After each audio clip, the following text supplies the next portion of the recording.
Hello, greetings everyone. I'm Ramana from Avlino, and last time we covered what is a 3O system, objective-oriented operating system, and today we are going to cover three topics. First, what are the myths about AI systems? Two, what kind of an AI-based 3O systems, what kind of impact would it have on supply chain? And three, an example in container terminals, which is one part of global commerce in the supply chain.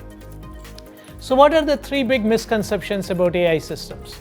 First, AI is not automation. Automation is push a pedal, car moves forward. Push a brake, car stops. However, AI system will say, if I see an object in front, despite you having your foot on the gas, the car will brake itself.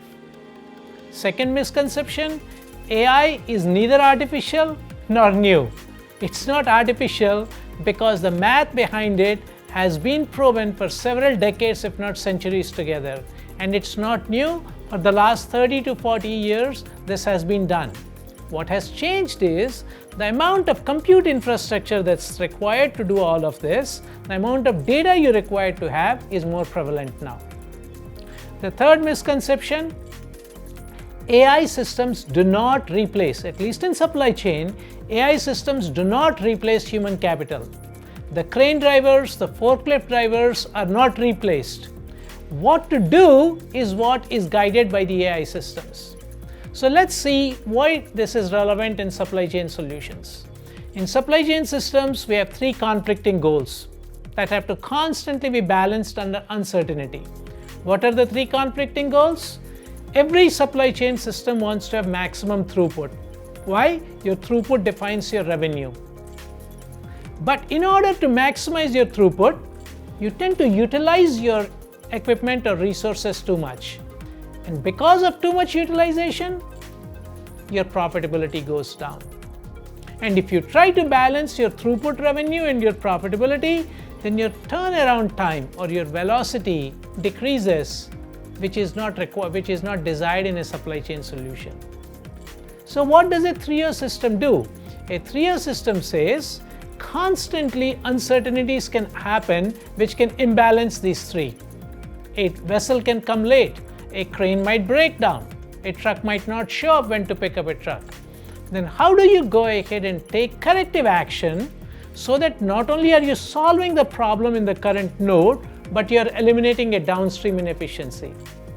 I said we'll take an example. So let's take an example in a container terminal, which is a significant component in a global supply chain or in a global commerce situation.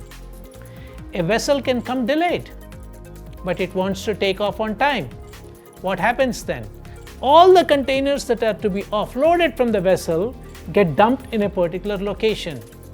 Yes, you have done the right thing, you have minimized the time required to offload the containers. But what you have created is a downstream inefficiency, which is if all the containers are dumped into a particular location, then when an external truck or a train has come to pick them up, then you have got to do a lot of unproductive moves to take these containers from that block which is very densely packed. What would a 3O system do? A 3O system would say, a vessel has come in delayed. Let me go ahead and calculate the amount of time or predict when this container is likely to be sent out of the terminal.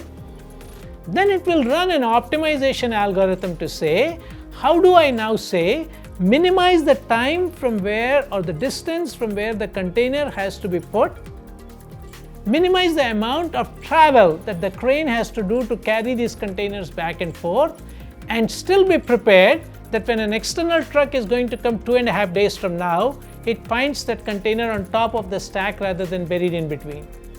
And this optimization algorithm has to define this in less than half a second.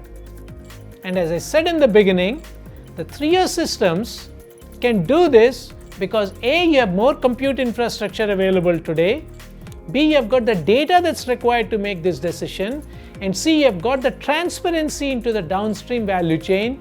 Based upon all of this, optimization can occur in less than half a second, and then compromise such that you're neither letting the vessel take too long to discharge, you're making sure you're not traveling too far, and you're making sure the containers are stacked not in a random order but in a predefined order. This is where we defined in the first video that business objectives between throughput, utilization, and turnaround time can be defined.